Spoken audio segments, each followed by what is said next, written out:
Assalamualaikum warahmatullahi wabarakatuh. Bismillah, Masya Allah, la yasukul khaira illallah. Bismillah, Masya Allah, la yasrufu su'a illallah. Bismillah, Masya Allah, ma kana fi ni'matin faminallah. Bismillah, Masya Allah, la hawla wa la quwata illa billah.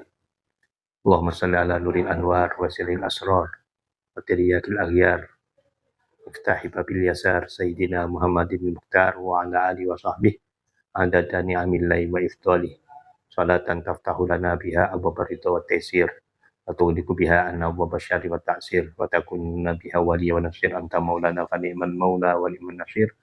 Qala rabbi shrah li sadri wa yassir li amri wahlul 'uqdatam min lisani yafqahu qawli. Radina billahi rabba wa bil islami dina bi Muhammadin sallallahu alaihi wasallam nabiyyan wa rasulan ma ba'du. Ayuhal musyahidun al-kiram, hafizakumullah.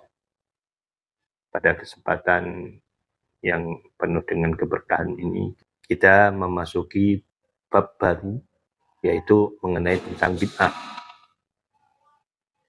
Disampaikan oleh beliau, Abu Yazid Muhammad bin Alawi al-Maliki, di dalam kitab ini, beliau menyampaikan sebuah judul, Baina Nikmatil Bid'atu wa Bi'satil Bid'ah. Antara sebaik-baiknya bid'ah dan seburuk-buruknya bid'ah. Pembahasan pada season kali ini adalah tentang bid'ah. Bid'ah adalah sesuatu perkara yang tidak pernah terjadi di zaman Rasulullah SAW. Secara umum demikian. Lebih lengkapnya kita akan bahas, kita akan kaji apa yang disampaikan oleh beliau di dalam kitab ini. Qala Abu Yazid Muhammad bin Alawi al-Maliki al-Hasani rahimahullah ta'ala rahmatan wasi'ah annahu qala wa inna minal adiyati ulaikal ladzina yunsibuna anfusahum ilas salafis sholihi. Dan sesungguhnya termasuk dari orang-orang yang mengaku-ngaku adalah orang-orang yang menisbatkan dirinya kepada salafus sholih. Faqamu yad'una ila salafiyati fi hadniyatin juhala'a. Mereka mengajak kepada ajaran salaf di dalam penyerbuan yang bodoh. Wa asobiyatin umya'ah. Kefanatikan, fanatik yang buta. Wa bi'ungkulin akimatin. Dan dengan akal yang mandul. Wa afhamin sakimatin. Dan pengertian yang tidak sehat. Wa sudurin doyikotin. Hati yang sempit. Tuharibu kulla jadidin. Memerangi segala yang baru. Wa tungkiru kulla mukhtaroin mufidin. Mengingkari setiap kreativitas yang bermanfaat. Bid'wa annahu bid'atun. Dengan dalih bahwasanya semua itu ya adalah bid'ah. Wa anna kulla bid'atin dhalalatun. Dan sesungguhnya setiap bid'ah adalah kesesatan. Duna tafriqi baina anwa'il bid'ati, tanpa membedakan antara berbagai macam bid'ah. Ma'anna ruhas syariatil islamiyati tujibu alaina an numayyiza baina anwa'il bid'ati. Padahal bahwasanya ruh syariat Islam tujibu alaina itu mengharuskan kita an numayyiza untuk membedakan baina anwa'il bid'ati di antara macam-macamnya bid'ah. Wa annakula dan agar kita mengatakan inna minha al-bid'atul hasanatu wa minha al-bid'atus sayyi'atu. Bahwasanya minha dari sebagian ya anwa'ul bid'ah ya al-bid'atul hasanah bid'ah yang baik, wa minha al-bid'atus sayyi'ah dan sebagian lain bid'ah yang jelek. Wa hadza ma yaqtadihil aqlun nayyiru wan nadharu saqibu. Dan ini sesuatu yang lahir dari akal yang cerah dan pandangan yang cemerlang, pandangan yang tajam. Wa hadza ma haqqaqahu ulama'ul usuli min salafi hadil ummati radhiyallahu anhum. Wa hadza, dan ini ma haqqaqahu ulama'ul usul, apa yang ditetapkan oleh ulama usul min salafi hadil ummah, dari generasi salaf umat ini radhiyallahu anhum. Kal Imamil Izzi ibni Abdissalam, seperti Imam Al-Iz ibnu Abdissalam. Wan Nawawi, seperti Imam Nawawi juga. Wa Suyuti, dan Imam Suyuti. Wal Mahalli wa Ibni Hajar, dan Imam Ibn Hajar. Ini masih nyambung dengan apa yang kemarin kita bahas, bahwa ada sekelompok orang yang mengaku-ngaku dirinya adalah generasi yang ingin memurnikan agama dengan cara mengembalikan kondisi kepada salaf. Ini pengakuan mereka. Sehingga dengan pengakuan itu, mereka menyerang siapapun yang mengadakan sesuatu yang dianggap tidak ada di zaman Rasulullah. Tuharibu kulla jadidin, memerangi apapun yang sifatnya kreativitas, sesuatu yang baru. Mereka menganggap bahwa itu semuanya adalah bid'ah, dan bid'ah itu adalah dolalah, dan dolalah itu pasti masuk neraka. Padahal menurut Abu Yazid Muhammad bin Al-Maliki, bahwa dengan merujuk kepada hadis-hadis Nabi, kepada dalil-dalil yang ada, tidak memungkinkan kita menggeneralisir atau menyamaratakan bahwa setiap apa yang tidak ada di zaman Nabi itu pasti sesat. Tidak demikian. Harusnya kita mampu untuk bisa realistis, bersikap adil, bahwa sesuatu yang baru itu ada yang memang baik atau dikatakan bid'ah hasanah, atau bid'ah sayyi'ah, bid'ah yang buruk, yang memang tidak memiliki dasar hukum dan landasan dari Alkitab maupun Sunnah, bahkan bertentangan di dalamnya. Nah, inilah pemahaman yang sebetulnya pemahaman yang benar, membagi bid'ah menjadi beberapa bagian. Antara lain adalah adanya bid'ah hasanah dengan bid'ah sayyi'ah. Dan pembagian ini sebetulnya bukan datang secara tiba-tiba, tapi pembagian ini datang, muncul sejak para salaf terdahulu. Imam Nawawi, Imam Suyuti, Imam Ibnu Hajar memiliki pandangan yang sama terhadap masalah bid'ah ini sebagaimana yang disampaikan oleh Abu Yazid Muhammad bin Al-Maliki.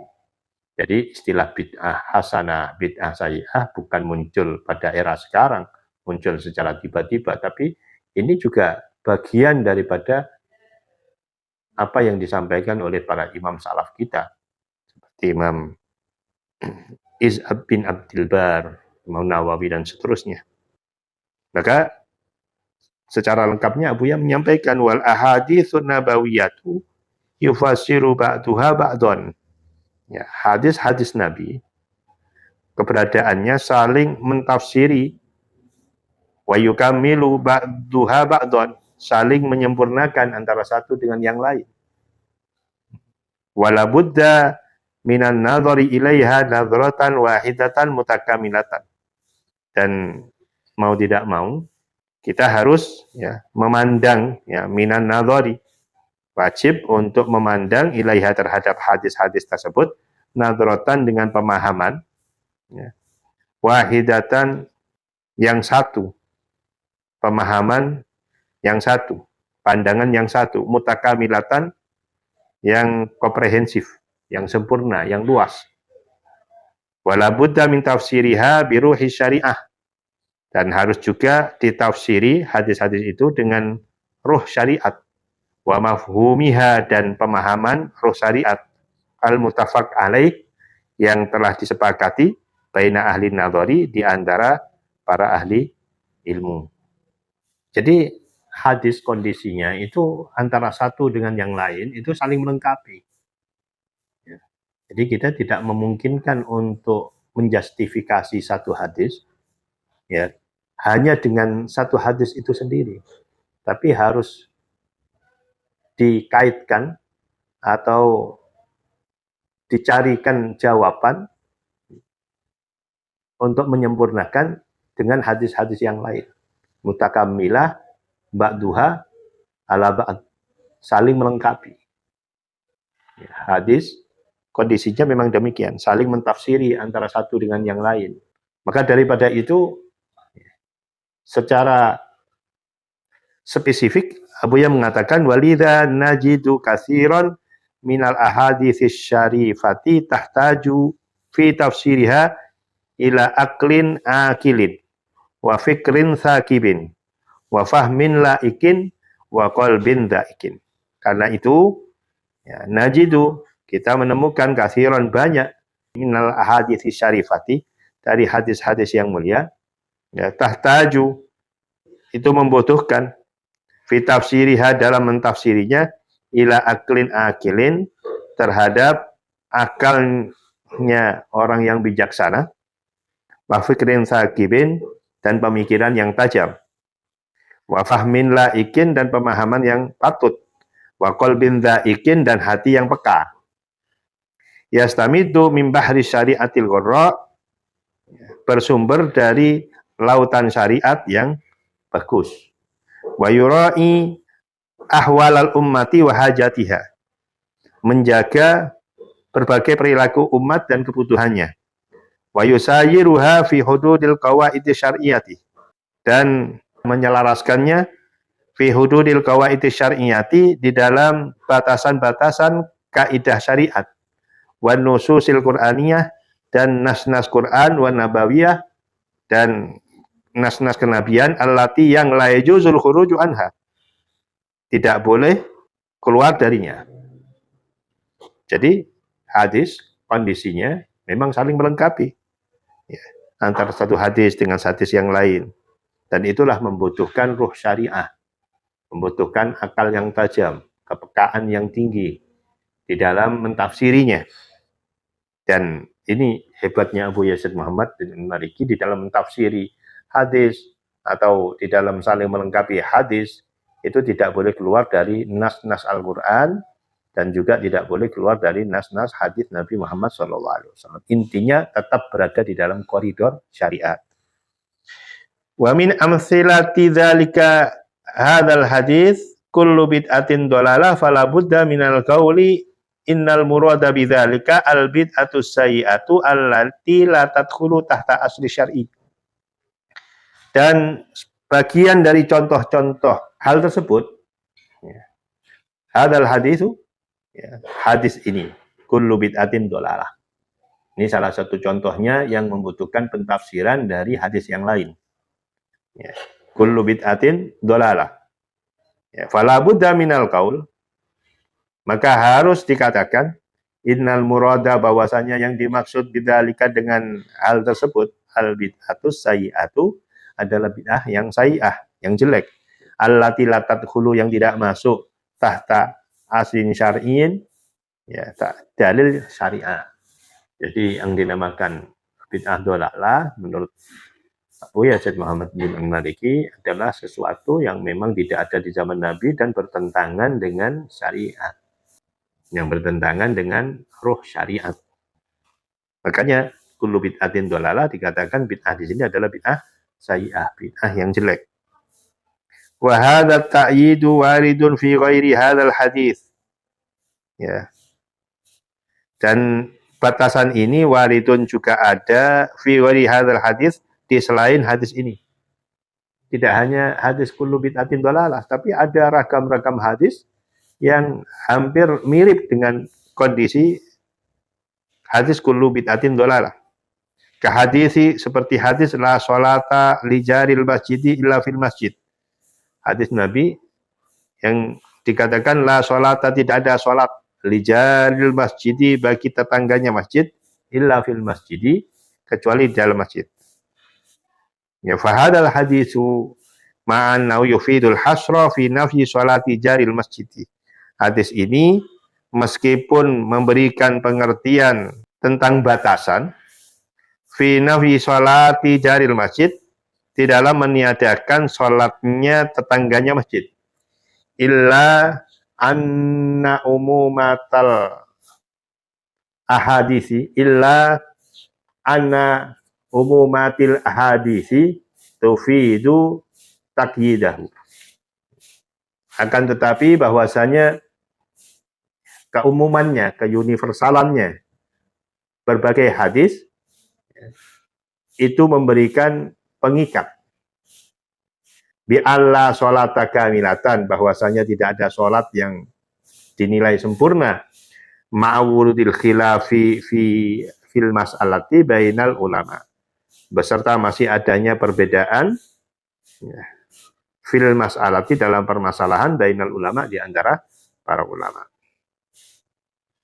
Ada lagi satu hadis, kahadisi la sholata bihadratit ta'am, qalu ay sholatan kamilatan. Seperti hadis yang disampaikan oleh Nabi, la sholata bihadratit ta'am, tidak ada sholat di hadapan makanan. Yang dimaksud tidak ada sholat di sini apa artinya? Nah, di sini ditafsiri ya oleh para ulama, disampaikan dengan ya, penafsiran, dengan penjelasan, tidak ada sholat yang sempurna atau nilainya tidak sempurna. Jadi yang dimaksud di sini la sholata kamilah, tidak ada sholat yang sempurna, tidak dianggap sempurna kalau sholat di hadapan makanan. Ya, bagaimana mau sempurna kalau kita ada syahiyah, ada keinginan untuk makan, kemudian di depannya ada makanan. Ya, yang pasti kan fokus itu kurang. Ya, masih ingat kepada makanannya. Ya, ini yang dijadikan patokan bahwa yang seperti itu bukan berarti membatalkan sholat, tapi nilai sholat tidaklah sempurna di hadapan Allah. Wa kahaditsi la yu'minu ahadukum hatta yuhibba li akhihi ma yuhibbu li nafsi. Seperti adanya hadis, tidak beriman salah satu di antara kalian sehingga ya, ia mencintai saudaranya sebagaimana ia mencintai dirinya sendiri. Qalu ai imanan kamila. Dikatakan oleh para ulama, ya, maksudnya adalah imanan kamila, iman yang sempurna. Jadi yang dimaksud la yu'minu sini iman yang bukan berarti imannya hilang, tidak, tapi imannya kurang sempurna. Ada lagi hadis lagi, wa kahadisi wallahi la yu'min, wallahi la yu'minu, wallahi la yu'minu. Nabi mengatakan demi Allah tidak beriman, demi Allah tidak beriman, demi Allah tidak beriman. Ketika itu ditanyakan oleh para sahabat, man ya Rasulullah, siapa yang tidak beriman itu ya Rasulullah? Jawab Nabi, man la ya'man jaruhu bawa'iqahu, adalah orang yang tiada merasa aman tetangganya terhadap kejelekannya. Jadi kalau ada tetangga tidak merasa aman dengan ucapan kita, tidak merasa aman, masih takut saja dengan perilaku kita, ya, khawatir dengan keburukan kita, maka kita yang tidak dianggap aman ini, menurut Nabi tidak memiliki iman yang sempurna. Bukan berarti tidak memiliki iman, tapi di sini kan Nabi mengatakan Allah la yu'min, tidak beriman. Di sini para ulama mengatakan yang dimaksud tidak beriman bukan orang kafir, tapi imannya tidak sempurna. Nah, ini kan butuh tafsir, butuh disempurnakan pemahamannya. Wa kahaditsi la yadkhulul jannata qattatun. Seperti hadis tidak masuk surga qattatun, orang yang suka beradu domba. Ya, maksudnya mengadu domba artinya mengalihkan perkataan ke satu orang lain, ya, kepada orang lain untuk membuat suasana keruh, untuk membuat suasana menjadi permusuhan. Ini adu domba namanya. Orang yang seperti itu dikatakan la yadkhulul jannah, tidak masuk surga. Apa tidak masuk surganya orang yang suka mengadu domba ini sama dengan tidak masuk surganya orang yang kafir kepada Allah? Jawabannya tidak. Ya, karena yang dimaksud di sini la yadkhulu dukhulan awwaliyan, tidak masuk surga pada golongan yang pertama. Ada juga hadis wala yadkhulul jannata qati'ur rahimin wa aqul liwalidayhi, tidak masuk surga orang yang memutuskan hubungan kekerabatan dan orang yang durhaka kepada kedua orang tuanya. Fal ulama qalu, maka ulama berpendapat innahu la yadkhulu dukhulan awwaliyan, sesungguhnya ia yang memutuskan silaturahim, suka mengadu domba, ya, tidak durhaka kepada kedua orang tuanya, itu tidak masuk surga ya, dengan masuk pada golongan yang pertama. Au la yadkhulu idza kana mustahilan lidzalikal fi'li, atau dia memang tidak masuk surga sama sekali idza kana tatkala ada mustahilan, orang tersebut menghalalkan terhadap perbuatan tersebut. Ya, bisa memang tidak masuk surga ya kalau memang dia memang mengatakan bahwa halal durhaka kepada orang tua, halal memutus silaturahim. Nah, ini kan sudah menghalalkan sesuatu yang diharamkan oleh Allah, dijatuh kepada permasalahan akidah, ya bisa mengeluarkan dirinya dari Islam. Kalau sampai mati dalam kondisi demikian, ya yu'tabaru al-kufur, ya dianggap sebagai orang kafir. Al-hasilu annahum la yajru ala dhahirihi, walhasil annahum, bahwasanya para ulama ya tidak memperlakukan hadis-hadis tersebut, ya tidak memperlakukan hadis itu ala dhahiri, atas lahiriahnya, tekstualnya saja. Ya, para ulama tidak mengatakan secara tekstual. Wa innama awwaluhu bi anwa'it ta'wil, agar tapi ulama mentakwilnya dengan berbagai macam takwil. Nah, inilah pentingnya takwil di dalam hadis tersebut. Wa hadisul bid'ati hadza min hadzal bab. Ya, dan hadisnya bid'ah tadi, kullu bid'atin dhalalah tadi. Ya, hadis bid'ah ini ya bagian termasuk dari kategori ini, ya perlu ada pentakwilan. Fa umumatul ahadisi wa ahwali sahabati tufidu anal maqsuda bihi al bid'atu sayyi'atu. Ya, maka keuniversalan berbagai hadis, ya, wa ahwali sahabat, dan keumumannya perbuatannya para sahabat, tufidu, ya, memberikan pemahaman anal maksuda, bahwasanya yang diinginkan, yang dimaksud ya, bihi dengan bid'ah tersebut, ya bid'ah dolalah katanya, al bid'atus sayyi'atu, yaitu bid'ah yang jelek, allati la tandariju, yang tidak ada landasan tahta aslin kulliyin, atas di bawah pokok ajaran Islam.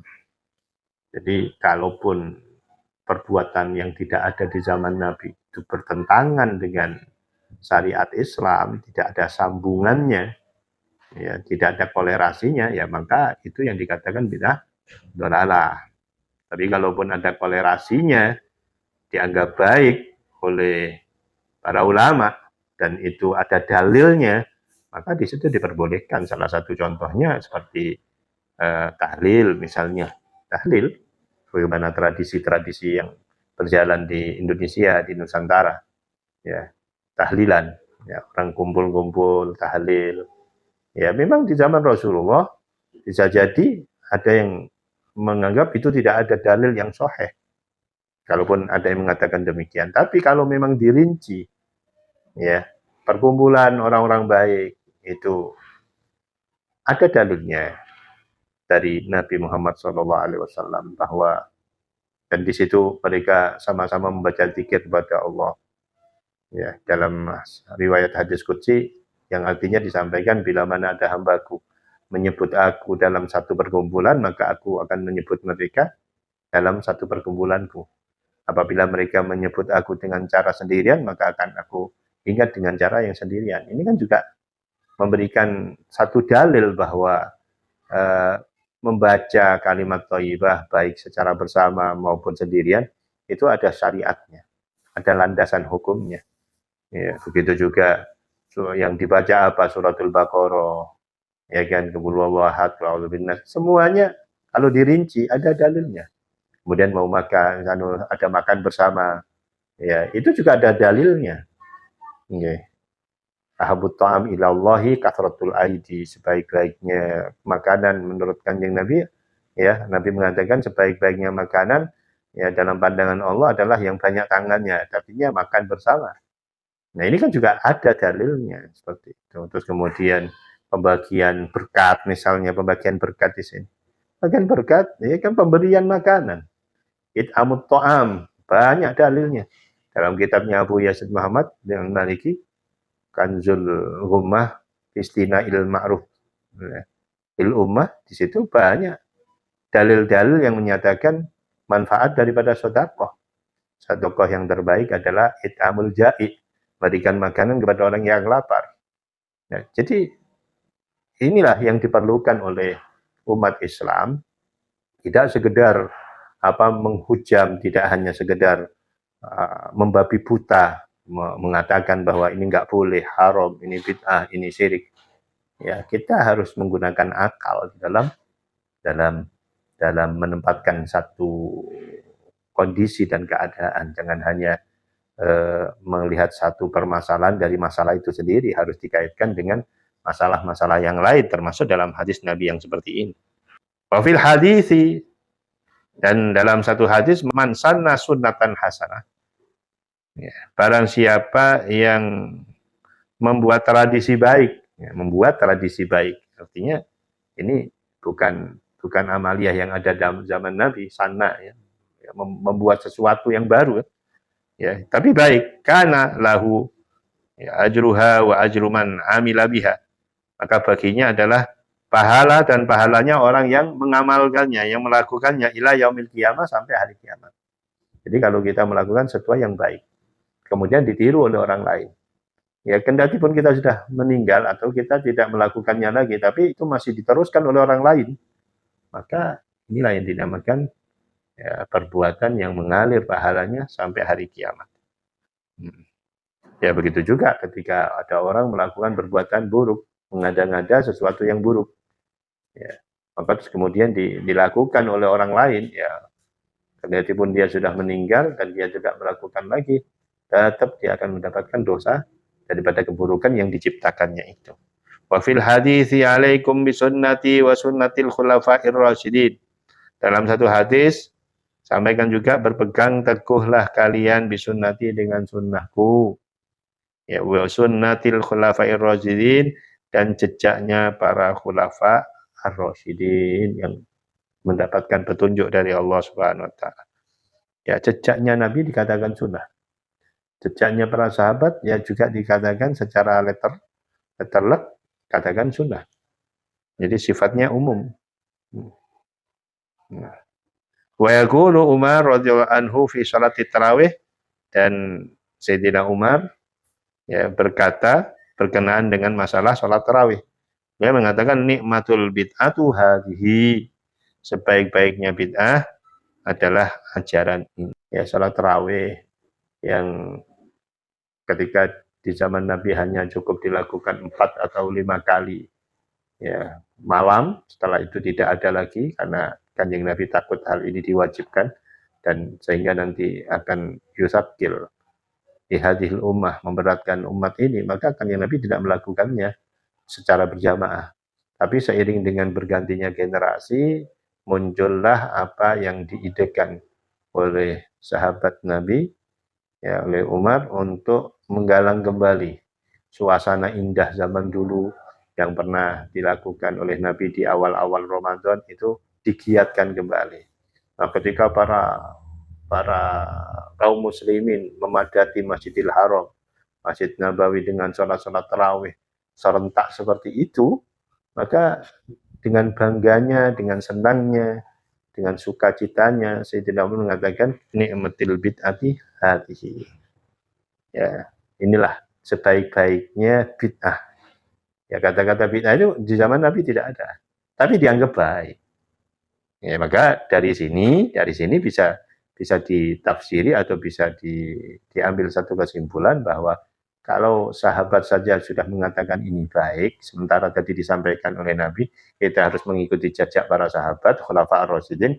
Bagian daripada Khulafa ar-Rasyidin adalah Sayyidina Umar, dan Sayyidina Umar mengatakan bahwa ini nikmat yang baik, kenapa kita tidak melanjutkan itu?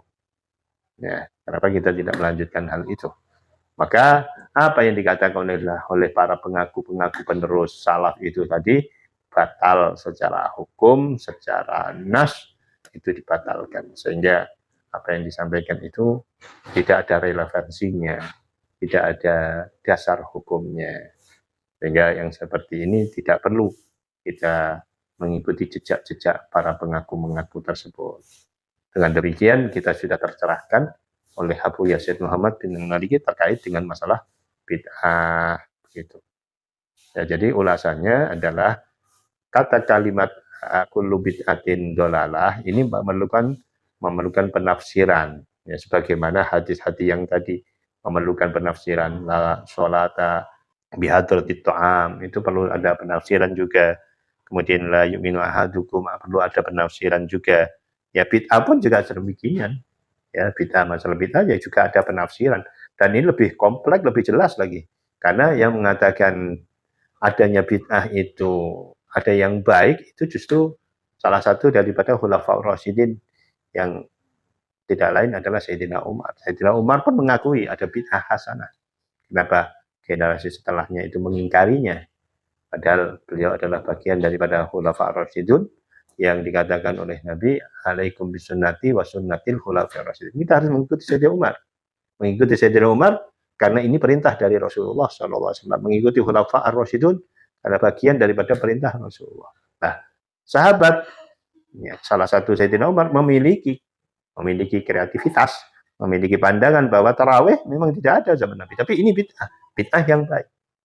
Bid'ah yang memang direkomendasi oleh syariat, oleh nususul Qur'aniyah atau oleh nusus an-nabawiyah. Demikian, mudah-mudahan bisa dipahami dengan baik, dan mudah-mudahan ini menambah hazanah ilmiah kita untuk menjadi orang yang memiliki pemikiran yang tajam, tercerahkan, punya kepekaan yang baik, ya, sehingga kita menjadi tawasud, menjadi generasi-generasi yang wasato, ya, pertengahan, tidak ifrat, tidak tafrid, tidak hulu, tidak sembrono, juga tidak hulu, tidak ekstrim. Ya, inilah, ya, bagian daripada yang disampaikan oleh Allah Subhanahu wa taala dalam surah Al-Baqarah ayat 143. Mudah-mudahan Allah memberikan kebaikan dan kemanfaatan bagi kita semuanya. Musikum wa nafsi bitaqwallah. Hadza ma lazima bainuhu wa dumtum. Assalamualaikum warahmatullahi wabarakatuh.